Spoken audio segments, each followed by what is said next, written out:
Olá, meus irmãos.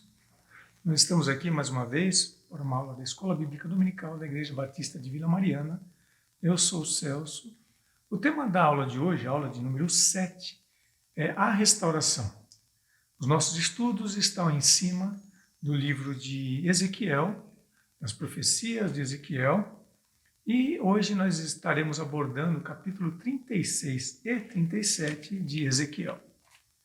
Antes de iniciarmos nossa aula, nós vamos fazer uma breve oração. Faremos assim. Deus amado, Deus querido, agradeço por esta oportunidade de ler a sua palavra, ter a oportunidade de compreendê-la, de ensiná-la e também, Senhor, que nós possamos aplicar a sua palavra nas nossas vidas. Agradecemos mais uma vez e oramos em nome de Jesus Cristo. Muito bom. No dia de hoje, então, nós vamos trabalhar 4 temas, 4 módulos, contidos no capítulo 36 e 37. O primeiro módulo está no capítulo 36, de 1 a 15, onde é feita por Ezequiel a profecia sobre os montes de Israel. E nosso foco nesse texto é mostrarmos a segurança da aliança de Deus e da fidelidade na manutenção da herança que Deus nos concede. No capítulo 36, o segundo módulo, de 16 a 38, nós vamos tratar sobre a restauração de Israel. E aí, no caso, nós vamos trabalhar o tema que é a motivação de Deus para restaurar Israel.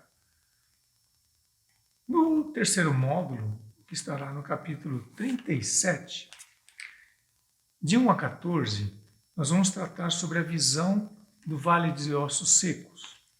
E nessa visão nós estaremos falando sobre o poder de Deus para fazer a restauração.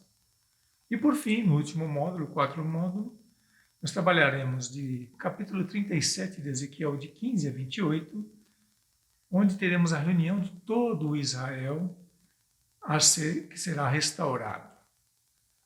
Muito bom. Em todas essas profecias, em todo o livro de Ezequiel, nós sempre observamos 3 ações de Deus para com o povo de Israel.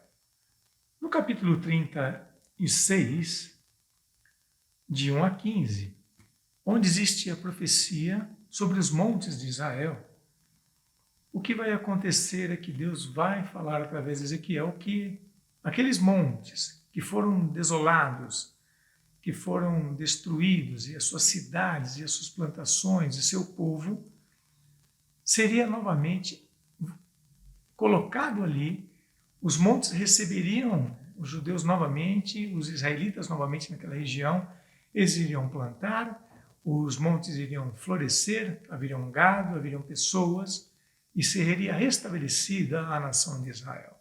Esta é a profecia contida de 1 a 15, capítulo 36, sobre os montes de Israel. E eu gostaria de ler com os irmãos o verso de número 1 e 2 do capítulo 36, e lá nos diz assim: Tu, ó filho do homem, profetiza aos montes de Israel e dize: Montes de Israel, ouvi a palavra do Senhor. Assim diz o Senhor Deus, visto que diz o inimigo contra vós outros: Bem feito, e também os eternos lugares altos são nossa herança. Eis o motivo da profecia. Deus já havia informado que destruiria as nações ao redor, porque elas objetivavam tomar posse da herança que eram dos israelitas. E Deus fala, esses povos objetivam tomar a sua herança, mas não vão. E lá no capítulo 36, de 8 a 11, assim nos diz o Senhor: Vós, montes de Israel, produzirei os vossos ramos e darei o vosso fruto para o meu povo de Israel, o qual está prestes a vir. Porque eis que eu estou convosco, voltar-me-ei para vós outros e sereis lavrados e semeados.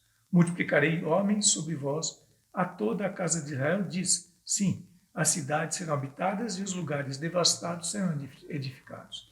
Então aqui está a profecia da restauração de Israel, porque Deus não permitiria que a herança colocada pela aliança que ele fez com os israelitas fosse destruída e nunca mais tomada posse daquela herança.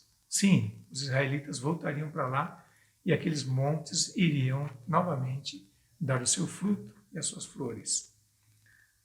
No segundo evento, então nós temos aqui, nesse primeiro evento, a segurança que temos em Deus, porque Deus, Ele mesmo, garante a sua herança e garante essa herança a ser dada a nós, segundo a aliança que Ele fez conosco. No segundo módulo, nós teremos a motivação que Deus tem para restaurar Israel.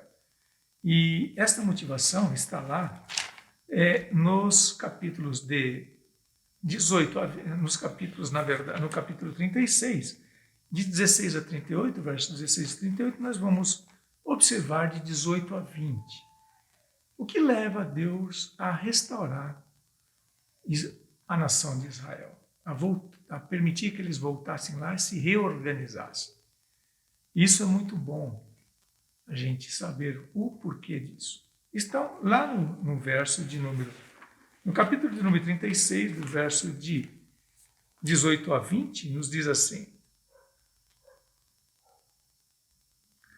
derramei todo o furor do meu ciúme sobre eles por causa do sangue que derramaram sobre a terra, porque a contaminaram com a sua idolatria e seus ídolos.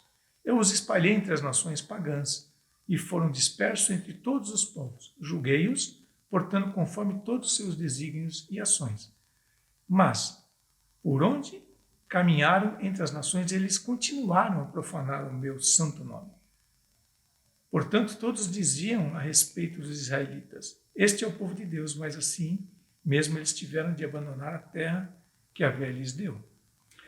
Então, aqui nós podemos ver que a motivação não eram as virtudes do povo de Israel. Não eram as virtudes. Então, o que leva Deus a restaurar aquela nação? No versículo 21 diz assim: eu, todavia, os poupei por amor do meu santo nome, que a casa de Israel desonrou entre as nações por onde foi deportado.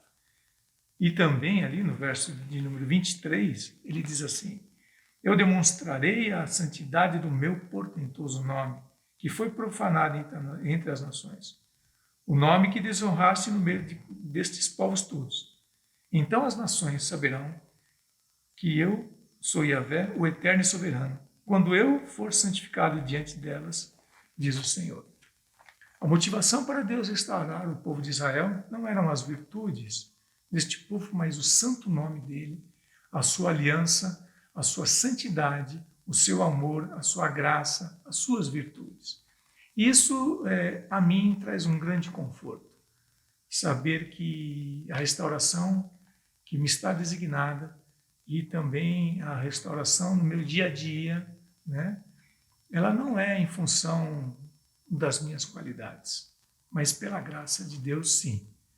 Isso me conforta, porque Deus não falha. Eu, embora falhe, Deus não falha. Isso me traz alegria em saber que eu serei restaurado sempre, porque por amor do nome dele mesmo, pelas virtudes do Deus eterno, e não pelas minhas. Dando sequência a essa aula, né, nós temos o terceiro módulo, que diz sobre o poder da restauração. Aonde está esse poder para restaurar a nação de Israel e os povos, e o povo de Israel, todas as tribos de Israel? Muito bem. Ali, esse texto está baseado em capítulo 37 de Ezequiel, de 1 a 14, e ele diz respeito à visão do Vale de Ossos Secos. Este texto é muito conhecido, muito usado, motiva-nos bastante ler ele e é muito animador. Quando nós vemos realmente o que consta naquele texto, que é a grandeza e o poder de Deus e a capacidade que Deus tem de restaurar o povo. Quando nós distorcemos esse texto e colocamos esse poder em nós como profetas capazes de restaurar nações e vidas, esse texto nos acusa, diz que não é isso. E justamente é esse o enfoque que eu quero dar no texto. E nós vamos utilizar o capítulo 37 E nós vamos ler do capítulo 37, o de 1 a 3, que nos diz assim: Veio sobre mim a mão do Senhor, ele me levou pelo Espírito do Senhor e me deixou no meio de um vale que estava cheio de ossos, e me fez andar ao redor deles. Eram muito numerosos na superfície do vale e estavam sequíssimos. Então me perguntou: Filho do homem, acaso poderão reviver esses ossos? Respondi: Senhor Deus, tu o sabes. A situação para Ezequiel é muito interessante. E essa visão para ele é muito importante, porque ele vai continuar fazendo profecias que não estão baseadas no poder dele, mas sim no poder de Deus, o cumprimento delas. Então, essa visão é muito importante para ele, assim como é para nós também. Ele percorre aquela montanha de ossos ao redor dela e Deus pergunta a ele: esses ossos, por si só, poderão reviver? E a palavra de Ezequiel é: eu não sei. Tu o sabes. Sequer ele tem noção, ou ciência, ou conhecimento para saber se esses ossos podem ou não viver. Então, o Senhor diz assim, no verso de número 4, disse-me ele: profetiza esses ossos e dize-lhes: ossos secos, ouvi a palavra do Senhor. Assim diz o Senhor Deus a estes ossos: eis que farei entrar o Espírito em vós e vivereis. Verso 5, né? Então o Senhor diz assim: você vai dizer esses ossos para que eles vivam novamente, e eles vão viver. O poder da restauração de uma nação está em Deus, não está no profeta. O profeta é um instrumento, como nós somos instrumentos, mas o poder todo é de Deus. Ele é capaz de restaurar as nações, restaurar Israel, restaurar a nossa vida. Felizmente não está em nós, porque nós não somos capazes de fazer isso. Aqueles homens foram injustos e pereceram e se tornaram ossos secos, mortos, sem condição de sobreviver. É bem verdade que esse texto de Ezequiel não diz respeito à vida de pessoas diretamente, mas sim ao restabelecimento da nação de Israel, que veio a ocorrer depois desse castigo na Babilônia. Eles se reorganizaram porque Deus assim o quis. Veio a ocorrer também agora recentemente, após o fim da Segunda Guerra Mundial, e até hoje estão restaurando Israel.